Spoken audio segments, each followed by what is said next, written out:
السلام علیکم دوستو، اردو کلاسک چینل پر خوش آمدید۔ معزز سامعین حضرات، آئیے سنتے ہیں اردو تاریخی ناول برقِ کلیسا قسط نمبر 19۔ معزز سامعین، آپ سے امید کی جاتی ہے کہ ویڈیو کو لائک کریں اور چینل کو بھی سبسکرائب کر دیں، شکریہ۔ الفانسو کے لشکر میں ڈھول، بینڈ باجے، نکارے اور دوسرے ساز بج رہے تھے۔ مقصد اپنے سپاہیوں کو جوش دلانا تھا۔ لشکر کے وسط میں بڑے بڑے راہب اور پادری تھے جو جنگ میں برکت کی خاطر بڑی بڑی صلیبیں اٹھائے ہوئے تھے۔ اس طرح ایک طوفانی صورت میں الفانسو مسلمانوں پر حملہ ہوا تھا۔ الفانسو کے لشکری حوصلے انتہا درجے کے بلند تھے، اس لیے کہ ان کی تعداد 40 لاکھ کے لگ بھگ تھی، جبکہ ان کے مقابلے میں امیر یعقوب المنصور کے لشکری کل 40,000 کی تعداد میں تھے۔ اپنی عددی زیادتی کے زوم میں وہ جوش و غضب کے عالم میں پکار کر مسلمانوں کو سنانے کے لیے کہہ رہے تھے کہ وہ مسلمانوں کو پیس کر رکھ دیں گے اور اندلس میں ان کا کوئی نام و نشان نہ رہے گا۔ یعقوب المنصور کا لشکر ابھی تک ساکن اور بے حرکت کھڑا تھا۔ لشکر کے قلب کے سامنے امیر تھا اور ہراول کے سامنے ابو یحییٰ، ابو بکر اور سریم تھے۔ میمنہ پر امیر یعقوب المنصور کا بیٹا عبداللہ اور میسرہ پر ان کا چچا عبد الرحمن تھا۔ الفانسو اپنے لشکر کے وسط میں اس جگہ تھا جہاں مذہبی لوگ بڑی بڑی صلیبیں اٹھائے ہوئے تھے اور وہیں سے وہ جنگ کے احکامات جاری کر رہا تھا۔ جب دشمن قریب آیا تو امیر المنصور نے اپنی تلوار فضا میں بلند کی، جس کے جواب میں اسلامی لشکر کے اطراف میں پھیلنا شروع ہو گیا۔ تاہم انہوں نے اپنی گتھی ہوئی صفوں کی تنظیم خراب نہ ہونے دی تھی۔ 8 شعبان ہجری 591 کے روز یہ ہولناک جنگ شروع ہوئی۔ امیر المنصور نے پہلے اپنے ہراول لشکر کو دشمن پر حملہ ہونے کا اشارہ کیا۔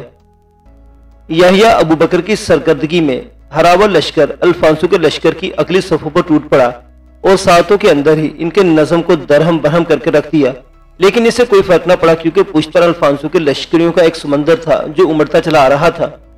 یعقوب المنصور کے اشارے پر اسلامی لشکر کے میمن اور میسرہ اپنے اطراف میں پھیلتے دشمن کے دائیں اور بائیں پہلو پر حملہ ہو گئے تھے۔ ہراول لشکر کے پیچھے اب امیر یعقوب المنصور کا قلب رہ گیا تھا۔ اچانک وہ خود بے حرکت میں آیا اور اپنے قلب کو لے کر ہولناک جنگ کی ابتدا کرتے اپنے میسرہ کی طرف بڑھنے لگا۔ ہراول لشکر کی پشت خالی ہو جانے کے باعث سب سے زیادہ زور اسی پر پڑا تھا کیونکہ دشمن کے سارے لشکر کا رخ اسی سمت تھا۔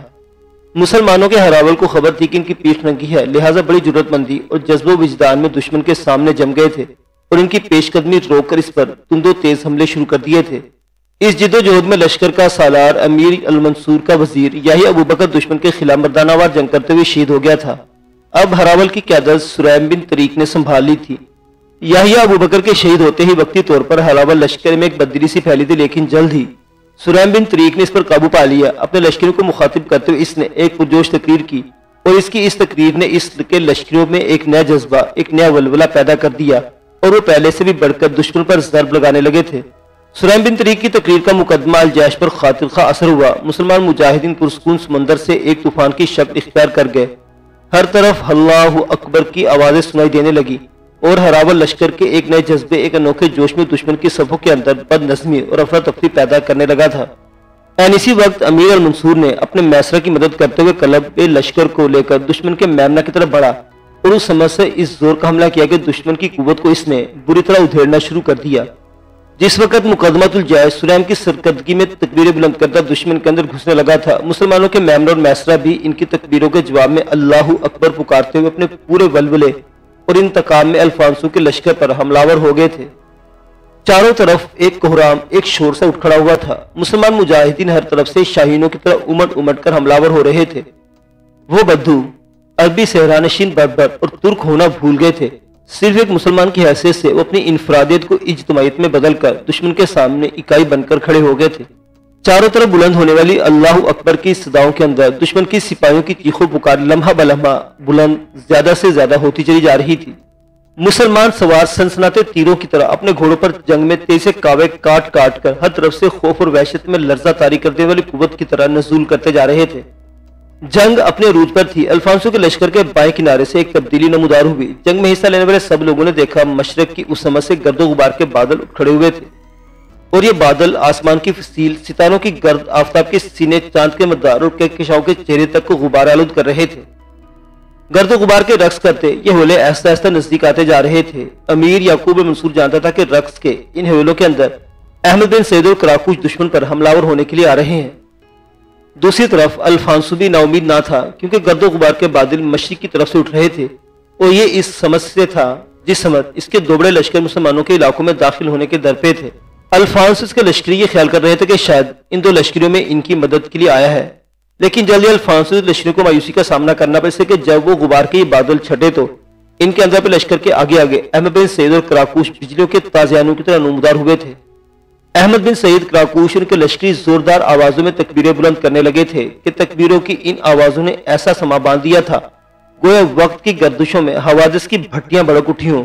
ان تکبیروں کے جواب میں یعقوب المنصور کے لشکر میں بھی تکبیریں بلند ہوئی اور مسلمانوں کے لشکری پہلے سے زیادہ پرجوش اور غضبناک ہو کر حملہ ور ہونے لگے تھے۔ این اسی وقت احمد بن سعید اور کراکوش دشمن کے بائیں پہلو پر جفا اور شکاوت کے ستم اور تخریب کے پرعلم عذابوں کی طرح نزول کر گئے تھے۔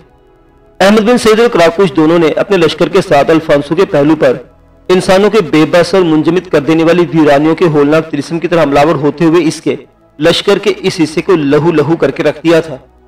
ان کے حملوں میں ایک عجیب الو ہمتی اور جرأتوں کی آرائش تھی۔ وہ خونی نظریات کے جبر، اعلیٰ تخیلات کی اسلوب اور باطنی گہرائیوں کے پرتو کی طرح دشمن کے اندر دور تک گھستے چلے گئے تھے۔ سوار میدان جنگ میں بڑی تیزی کے ساتھ بے حس ہو کر گرنے لگے تھے۔ سردی کے باوجود گھوڑے پسینے میں بھیگ رہے تھے، فضائیں بوجھل سی، آسمان خاموش۔ مسلمان ایک دوسرے کی پکار پر لبیک کہہ رہے تھے اور جوالا مکھی کا دہانہ بن کر وہ اپنے آخری حربوں پر اتر آئے تھے۔ اب الفانسو کے لشکر کو ایک طرح سے امیر یعقوب المنصور، احمد بن سعید اور کراکوش نے گھیرے میں لے لیا تھا۔ الفانسو نے مسلمانوں کے اس حصار کو توڑنے کی انتہائی کوشش کی لیکن اسے ناکامی ہوئی۔ مسلمان تانبے کی طرح سخت اور طوفان باد و بارہ کی طرح خطرناک ہو گئے تھے۔